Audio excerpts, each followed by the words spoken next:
जन्म ही तो दुख है सदानंद तेरा, क्यों तू आवे जावे यहाँ कौन तेरा। बस देखिए, हम कहाँ जाने के लिए निकले हैं।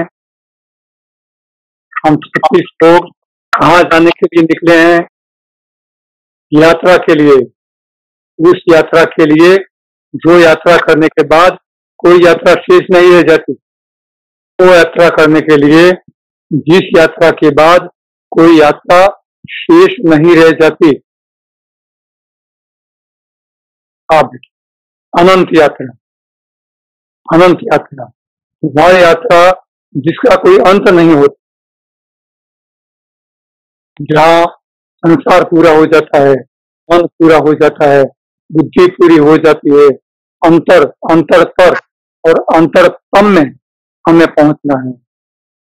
उस अनंत यात्रा में जाना है और उस अनंत को पाना है जिसके कोई आदि और अंत नहीं। बस बेटा जी, उस यात्रा के लिए हम निकले हैं। उस यात्रा के हम अनंत यात्री। ऐसे यात्री कि जिनका एक दिन की यात्रा कभी खत्म नहीं होती और तब खत्म हो जाती है जब वो शाश्वत में एकाकार हो जाती है, जब उनका अस्तित्व नहीं रहता।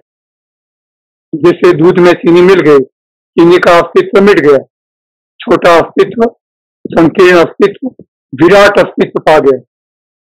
उसी तरह हमारा सांसारिक अस्तित्व जो बहुत छोटा और बौना है, वो विराट कद को पा जाता है, अनंत को पा जाता है।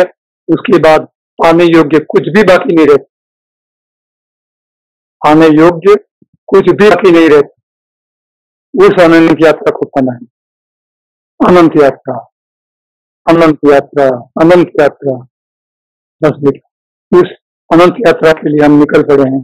सांसारिकता तो सिर्फ व्यवस्था के लिए है, इस शरीर और मन बुद्धि की व्यवस्था के लिए। हम उसको रोटी खिलाते हैं, कपड़े पहनाते हैं, सांसारिक व्यवहारों में उसको कभी सुलझा देते हैं, कभी उलझा देते हैं। लेकिन अंत तो ये है कि सांसारिकता को उससे ऊपर जाकर के छोड़ देना है और वहां पहुंचना है जहां कोई सांसारिकता नहीं होती। ऐसी सफर करनी है कि सफर कभी करनी न पड़े। ऐसा कर्म करना है कि जब वहां कोई कर्म बाकी नहीं रह जाता, अकर्ता बन जाता है जगत, अकर्ता बन जाता है। संसार हमारे लिए है, हम संसार के लिए हैं। तब तक हैं जब तक हम परमात्मा को नहीं पा जाते। परमात्मा को पाने के बाद कुछ भी बाकी नहीं रहता, वहां मन नहीं रहता, वहां बुद्धि नहीं रहती। ये सब विरल अवस्था में आत्मा में घुल जाते हैं। उस अनंत यात्रा के लिए हम निकल पड़े। अनंत यात्रा, जिस यात्रा के लिए निकले हैं, धन्यवाद है उनको और उनको भी जो इसमें शामिल नहीं भी, उनको भी। आप भी हमें उस मुकाम को पाना है जहां संसार में कोई सीढ़ी नहीं मिलती। परमात्मा को खोजते खोजते सदगुरु मिल जाता। सबसे पहली भेंट होती है सदगुरु से और सदगुरु ही उस लक्ष्य की प्राप्ति करते हैं जिसके लिए अनंत जन्मों से ये यात्री खोज कर रहा। तो ये अनंत यात्रा संसार से शुरू होती है। इस जन्म में नहीं रुचि। आदमी को लगता है कि संसार में कुछ नहीं जरा, संसार में साधन है, संसार में कर्म है, संसार में रीति रिवाज है, सब कुछ है, लेकिन वो नहीं है जो हमें मोक्ष कर दे, जो हमें मुक्ति दिला दे। वो संसार में नहीं है। तो इन शास्त्रों में, मूर्तियों में तो बेटा इसे गलत नहीं समझना है। यहाँ मूर्तियों और शास्त्रों को नकारते नहीं, लेकिन हम उस निर्गुण को पाना चाहते हैं कि जहाँ इनका स्थान सीधे रूप से नहीं है। तो निर्गुण को पाने के लिए सगुण में से हमें निकलना होता है। आदमी को संसार नहीं रुचता, संसार अच्छा नहीं लगता, उसे हमेशा लगा रहता है कि ये जो हम तीर्थों में जाते हैं, पूजन करते हैं, आरती करते हैं और भी कई रीति रिवाजों को अपनाते हैं, व्रत विधान करते हैं, तो ये कहीं न कहीं छोटे हैं, इनसे भी हमें ऊपर जाना है, धर्म कर्म से भी ऊपर जाना है और ऊपर जा करके उस मुकाम को हासिल करना है कि जिसे पाने के बाद और कोई कुछ भी शेष नहीं रहे। अब उस अनंत यात्रा को पाना है। अनंत यात्री हैं हम, उस अनंत यात्रा के अनंत यात्री हैं। हमें अपने आप से मुक्त होना है। अपनी इच्छाएं, अपने आग्रह, अपनी आसक्तियां, अपनी कल्पनाएं, धारणाएं, इच्छाएं, आग्रह, आसक्तियां और कई कई कई राग, विषय, वेग, इन सब से मुक्त होना है और इन सब से मुक्त होकर के वही पाना है जिसके लिए हम अनेक जन्मों से निकले। जब जन्म लेता है आदमी तब उसको द्वैत ही दिखता है, संसार दिखता है, संसार यानी माँ बाप। एक दिखता है, दो दिखते हैं, उसके आप में दो ही दिखते हैं, माँ और बाप। लेकिन वो नहीं दिखता जो माँ बाप को भी बनाने वाला है, वो नहीं दिखता। बस माँ बाप को बनाने वाला वो परम पिता परमेश्वर है। उस परम पिता को हमें पहचानना। हमारे माँ बाप ने मुझे जन्म दिया और मैं संसार में उस रास्ते पर निकल पड़ी हूँ कि जहाँ से मुझे अपना मुकाम पाना है। मैं कहाँ से आया, कहाँ जाना है, क्यों आया, कब तक ये अभिनय चलता रहेगा। सारी चीजें दुनियावी वहां नहीं पहुंच सकती। ये सब मन के उस पर जाने के लिए मदद करती है। जिस माँ बच्चे को कहती है कि बच्चे देखो चंदा मामा, तो बच्चे की दृष्टि माँ की अंगुली तक जाती है, चंदा मामा नहीं देखती।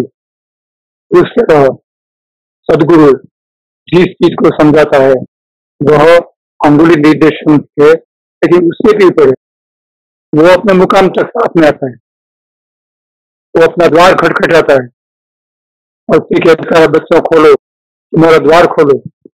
उस द्वार में जो निकलता है वो सदगुरु के समकक्ष है और सदगुरु अपने समान बनाते हैं और गुरुजन और शिष्य बनाते हैं, सदगुरु अपने समान बनाते हैं। बस बेटा उस परम पिता परमेश्वर को पाना है। हमें बस संसारिकता को शांति से, दुख को सुख को सहन कर लेना है। बिना दुख पाए सुख नहीं है। दुख तो आता है, धूप और छाया की तरह है, दुख तो आएगा। दुख भी कभी कभी परमात्मा की ओर ले जाता है। आपके सांसारिक कामों में से आपको निवृत्त करके वो परमात्मा की ओर ले जाता है। दुख को आशीर्वाद मानिए, दुख कोई सजा नहीं है। दुख परमात्मा की दी हुई सजा नहीं है, नाम है।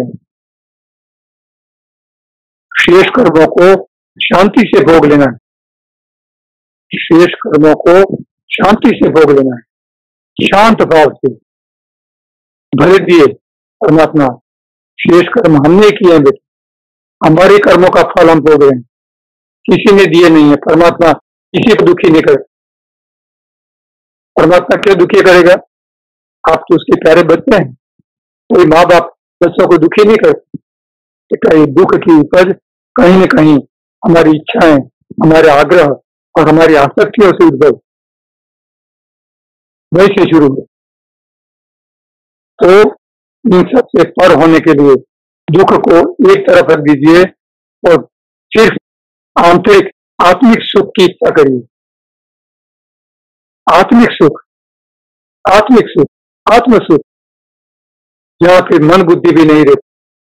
आत्म सुख को पाइए। आत्म सुख, आत्म सुख तब मिलेगा जब आप साष्टांग आत्मा में पिघल जाएंगे। भाव, अनन्य भाव, अलग भाव से परमात्मा को समर्पित करेंगे अपने आप को। अड़ग भाव, निश्चल भाव। जिस तरह से वृक्ष एक तरफ से जगह से हटता नहीं, उसी तरह परमात्मा को मत छोड़िए। परमात्मा की चरण शरण कभी नहीं छोड़ना बेटे। चाहे कितना भी दुख आए, कितनी भी परिस्थितियां विकृत बनकर आए, हमें परमात्मा से नहीं छोड़ना है। श्रद्धा नहीं घुमानी, धीरज नहीं छोड़नी। श्रद्धा और धीरज एक अच्छे मुमुक्षु के गुण हैं, सद्गुण है। श्रद्धा और धीरज, श्रद्धा परमात्मा में, श्रद्धा और धैर्य, इसको कभी नहीं छोड़ना है। अब इनको कभी नहीं छोड़ना है। श्रद्धा रखिए, धीरज रखिए। परमात्मा एक दिन आपके घर आएगा। आपका घर यानी आपका अंतर आपके घर आएगा, आपको ढंढोल कर जगाएगा। सदगुरु आपके साथ आएंगे, आपकी त्रिकुटी तक साथ आएंगे। त्रिकुटी के बाद जहाँ अशब्द है, वहां से त्रिकुटी से संवत्सर तक आपको अकेले जाना। वहां सदगुरु भी साथ नहीं होंगे। बस अकेले ही जाना, अकेले ही आना। बस वहां सिर्फ मैं और मैं, बिना मैं का मैं। मुझे मेरी मस्ती कहाँ लेके आई, सिवा मेरे अपने कहीं कुछ न है। उस जागृति की अनंत मस्ती, बस बेटा उस अनंत मस्ती को पाना है। मस्त जीवन जीना है, तो दुख नहीं पाना है। दुख तो आते हैं और जाते हैं, दुख आते हैं और जाते भी हैं। धूप आती है और छाया बन जाती है। स्वर ऊंचा करके पश्चाताप नहीं करना है। स्वर ऊंचा करके पश्चाताप नहीं करना है बेटा, स्वीकार करना है। मैंने दुख क्यों सहन किए, कैसे सहन किए बेटा, क्यों सहन किए, क्या वजह थी कि दुख सहन किए। सारी पीड़ाएं सर पर लेकर घूमते रहे। दुख तो है ही, बना ही नहीं। कौन कहता है कि दुख है? सुख ही सुख है बेटा, सुख ही सुख है, सुख ही सुख है। हाँ बेटा, सुख ही सुख है, सुख ही सुख, अनंत सुख, अनंत शांति, अनंत आनंद, परमानंद, परमानंद, परमानंद, अनंत की मस्ती, अनंत की मस्ती, विराट अस्तित्व। कुएं का मेढक निकल गया बेटा, विराट अस्तित्व, विराट अस्तित्व। छोटी छोटी बातें, छोटी छोटी संकीर्णताएं, छोटे छोटे लड़ाई झगड़े, छोटे छोटे राग, छोटे छोटे विषय, छोटी छोटी आसक्तियां, छोटी छोटी चीजें आपको परेशान नहीं करेंगे। मन अंतराल में घुल करके आपके अस्तित्व को विराट कर दे, विराट कर दे। जहां सोच ही नहीं, वहां सोच जाकर खत्म हो जाती है। सोच भूत और भविष्य है, सोच वहां नहीं रहती। आपको सिर्फ वर्तमान में रहना है। मेरा परमात्मा, मेरा मालिक, मेरा माँ बाप, मेरा सर्वस्व मेरे भीतर है, मेरे अंतर में है, तो मैं ही हूं। वहां आपका सांसारिक मैं निकल जाएगा और तू ही तो हो जाएगा। फिर मैं भी नहीं और तू भी नहीं। सदगुरु और शिष्य एक बन जाते हैं। मित्र और सदगुरु ये दो नहीं रहते।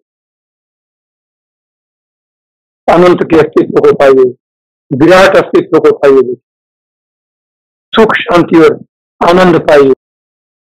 सुख शांति और आनंद में स्नान करिए। परमात्मा के चरण शरण में भिगो भिगो कर रखिए मन, भिगो कर भजन करिए, भजन करिए। सांसारिक कामों में बहुत कम ध्यान देना है। संसार में रहने के बाद संसार के हर काम को परफेक्ट रूप से करना है, दुष्ट रूप से करना है। लेकिन कोई ये न समझे कि कोई बाबा है, तो ये समझे कि संसार में भी ये कोई ऊंची कक्षा का आदमी। अब उस ऊंची कक्षा का आदमी, उस विराट अस्तित्व को हमें अंतर में पाना है,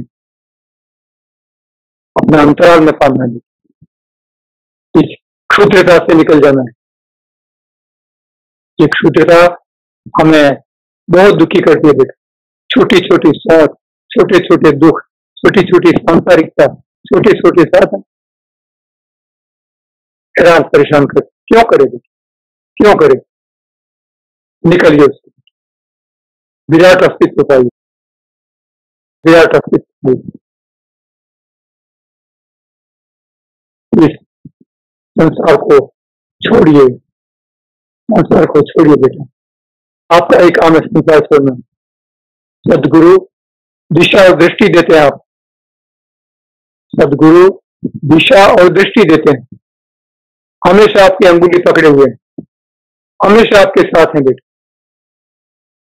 चाहे वो शब्द से बोलकर आपको कहें, चाहे वो स्पर्श से कहें, चाहे वो आपको दृष्टि से कहें, चाहे आपको स्वप्न में आए, सदगुरु आपके अंतर के साथ तार जोड़ते हैं और हमेशा आपके साथ आपको सांत्वन देते हैं, आपको अपने विराट अस्तित्व का भान करा। तो बेटे निकलो गड्ढे से, इस कुएं से निकलो, इस शुकर के इस कूड़े करकट से निकलो। हाँ बेटे, सांसारिक अस्तित्व छोड़ो, सिर्फ अभिनय करो, संसार में सिर्फ अभिनय करो बेटे। किसी ने कहा कि पारुल बहन, पारुल बहन है, हाँ भाई है। कोई कहता अलीशा है, कोई कहता निकुंज है, हाँ भाई है। कोई प्रताप सिंह है, हाँ है। कौन है? हाँ भाई देख कर बताता, लेकिन एक क्षण में देख लेना है, एक क्षण में देख लेना है कि कहाँ है। वो उस घर में है जो पहले वाला घर खाली करके चला गया, किराएदार चले गया, चला गया। अब तो जो बैठा है वो मालिक है। लेकिन बेटा अभी भी जो सांसारिकता आपने छोटी मोटी बैठी हुई है, उसको निकालना अति आवश्यक है। पात्र को सांगोपांग अच्छी तरह से प्रक्षालित करना बहुत जरूरी। जिस तरह पतीली में कहीं दही चिपका रहता है तो दूध फटता ही जाता है, फटता ही जाता है। लेकिन एक बार अच्छी तरह से पतीली साफ हो जाए, उसके बाद में दूध नहीं फटता बेटे। तो सांसारिकता को सही सही सोच को समझ करके सही सही जगह उसको ठिकाना लगाना, सोच को सही सही समझ करके सही सही जगह उसको ठिकाना लगाना, बस यही आपका लक्ष्य होना चाहिए। ठिकाना लगाओ बेटे, सोच रहे ही नहीं। क्यों सोचे हम, किसका सोचे? न भूत है न भविष्य है, ये तो सिर्फ कल्पना है। कल्पना, मिट्टी और परमात्मा, इनके सिवाय तो कुछ बना ही नहीं, कुछ बना ही नहीं बेटे। तो हम किसके बारे में सोचें? क्यों सोचें? क्यों परेशान हो? क्यों मन को दुलायमान रखें?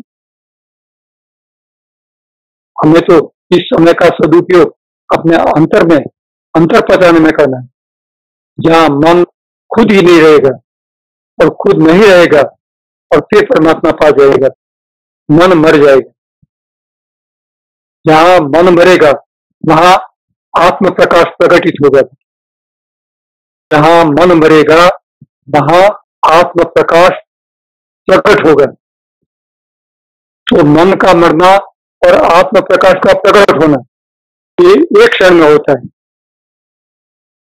उसको हम एनलाइटनमेंट। मन का अस्तित्व निकल जाता है और विराट आत्म प्रकाश प्रकाशित होता है। लेकिन तब होता है जब आपको जो कहा गया वो दूसरे शब्दों में कि अनेक जन्मों के शेष कर्मों से जो आत्मा पर आवरण चढ़े हुए हैं, इन एक एक आवरण को हटा करके आत्मा को मुक्त करना है बेटे।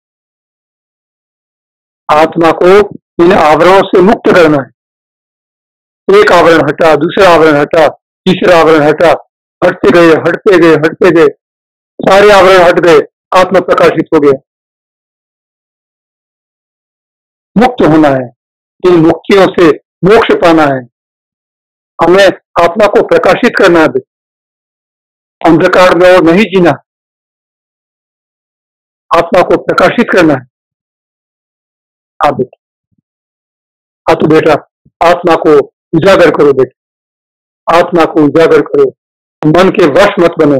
मन जो मांगे वो मत दो, मन जो मांगे वो मत दो बेटा। ये माया ने आपको जकड़ रखा है, इस कुटिल माया ने आपको जकड़ रखा है अनंत जन्मों से। वो आपको नहीं छोड़ेगी, आपको ही छोड़ रहा है, कठोर बन करके और निष्ठुर बन करके।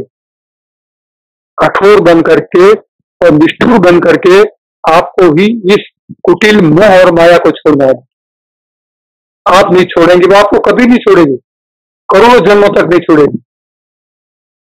वो आपके पीछे लगी रहेगी, आपको जकड़े रखेगी, आप रोएंगे, चिल्लाएंगे उसे छूटने के लिए, आपको इच्छाएं पूरी करने के लिए आपको अनेक कष्ट देगी, वो आपको दौड़ाएगी, आपको दुखी करेगी, आपको जागरण कराएगी, आपको कांटे चुभेंगे, ठोकर लगेगी, आपको छोटा बनाएगी, बड़ा बनाएगी, आपको रुलाएगी, अनेक दैहिक और मानसिक को कष्ट देगी,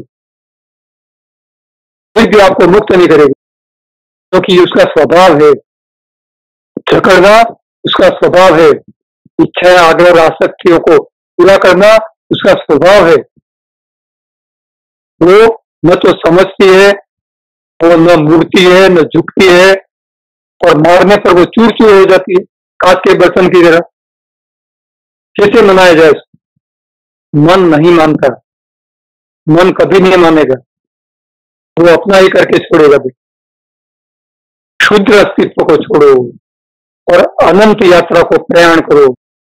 किसी समय सदगुरु के साथ आपकी अंगुली पकड़े हुए है, आप अंगुली पकड़ेंगे तो दुख में छूट जाएगी, सदगुरु पकड़ेगा वो कठिन समय में भी वो अंगुली पकड़े रहेगा, कभी नहीं छूटेगी बेटी। सदगुरु की पकड़ी हुई अंगुली कभी नहीं छूटेगी, अनंत जन्मों तक वो आपके साथ रहेगी। लेकिन इस जन्म में ही आपके शेष कर्म छूट जाएंगे, आप अनंत को आ जाएंगे, शाश्वत में एकाकार हो जाएंगे, एनलाइटेंड हो जाएंगे, तो बेटा कोई शेष कर्म नहीं रहेंगे, आपके जन्म और मरण खत्म हो जाएंगे, आप परम अस्तित्व पा जाएंगे, परम अस्तित्व पा जाएंगे। उस परम अस्तित्व को पाना यही हमारा लक्ष्य है, उसके सिवाय हमारा जीवन धन्य नहीं है बेटा।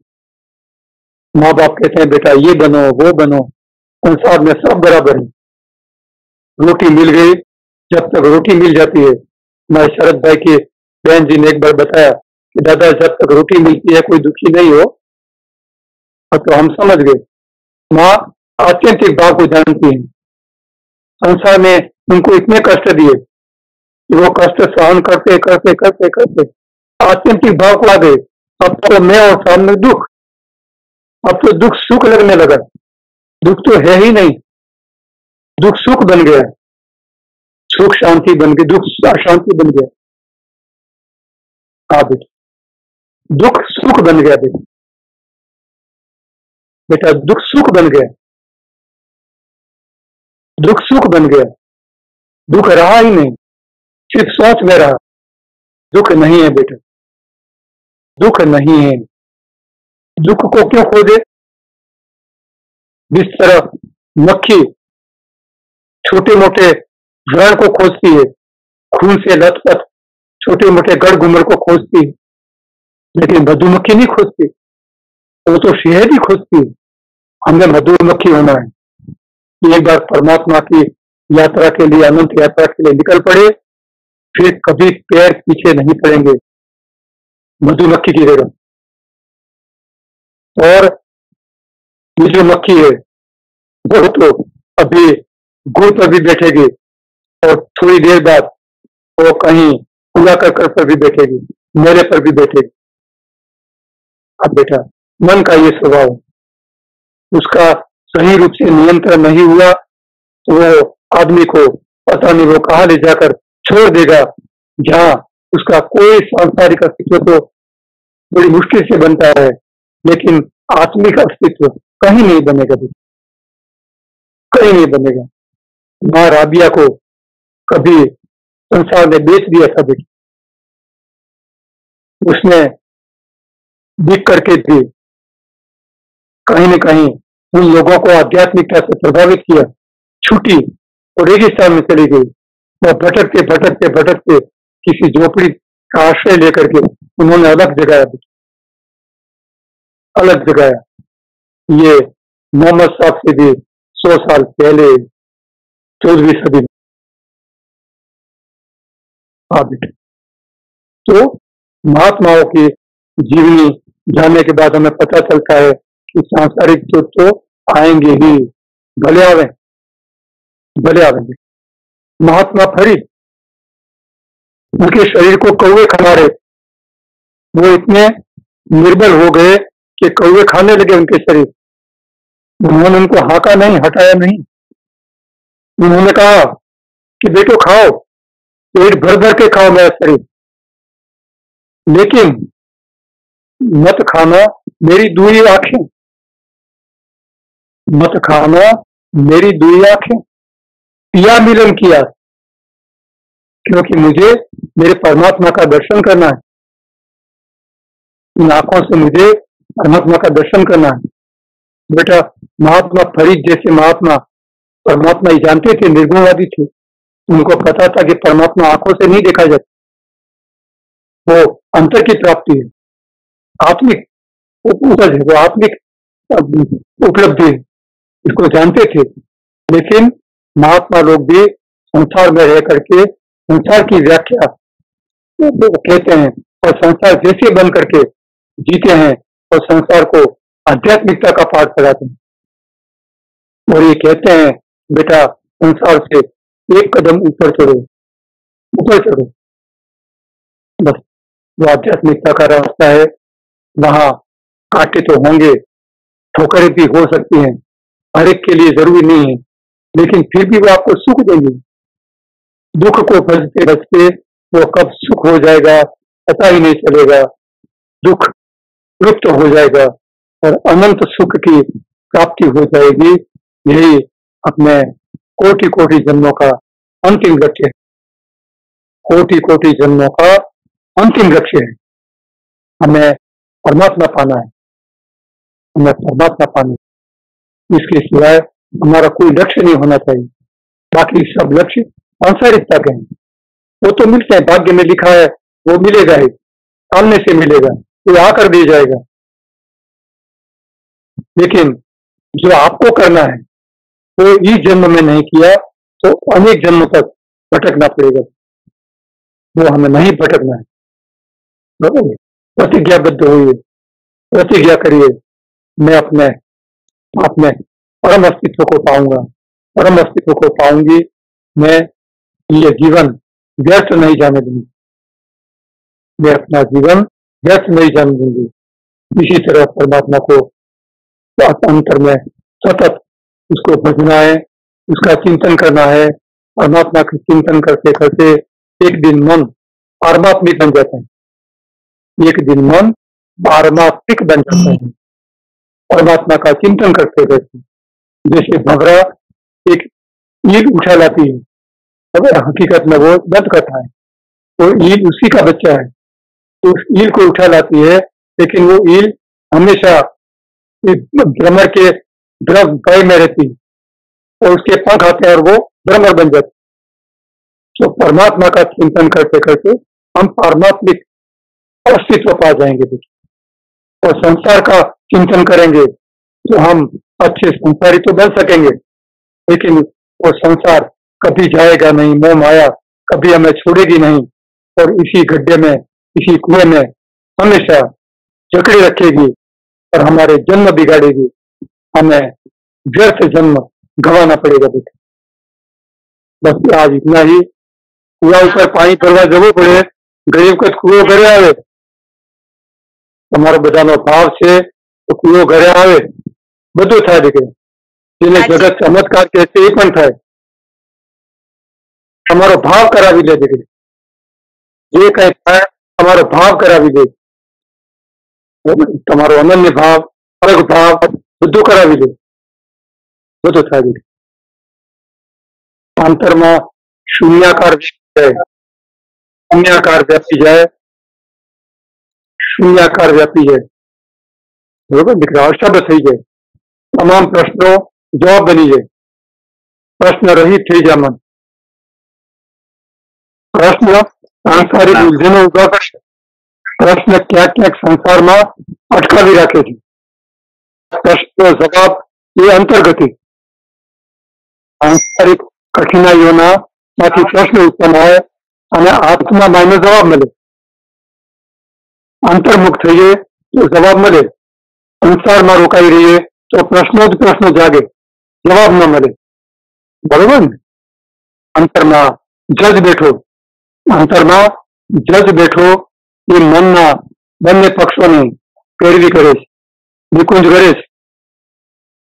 હા, વકીલો પેરવી કરે કેસની, એમ મન બંને કેસોની પેરવી કરે છે, જજ જજમેન્ટ આપે છે. મનને આપણે દાદા અંતરમાં સ્થિત કરીએ ને, હા હા હા, અને અંતરનો એક તાર બંધાય, હા દીકરી. તો એ અવસ્થા કેવી રીતે આવે? કન્ટિન્યુટી ના લીધે આવે કે એમને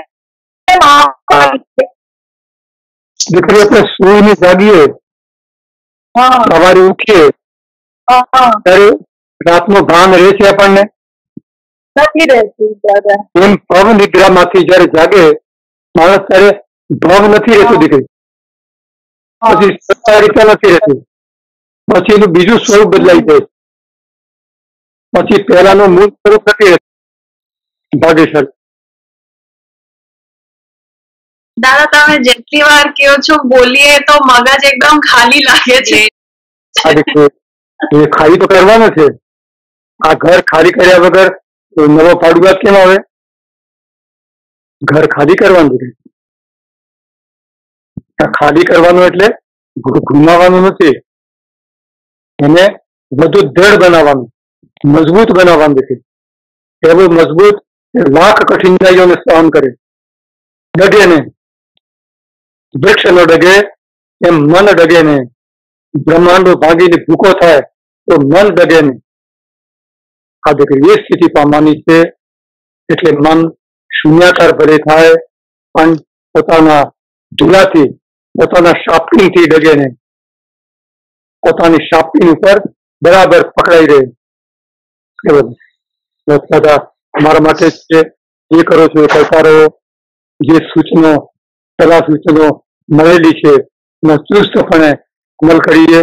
આપણા માટે અને સમાજ માટે, દેશ માટે, આખા જગત માટે એ ઉપયોગી છે. આ અત્યારે સમયને લગતી છે, એને પણ આપણે નકારાય નહીં, એની અવગણના ન કરાય. સંસાર જેવું છે એવું સ્વીકારવાનું, જેવું છે એવું સમજવાનું, અને છતાંય એના ઉપર વધવું. બરોબર? બસ આવજો.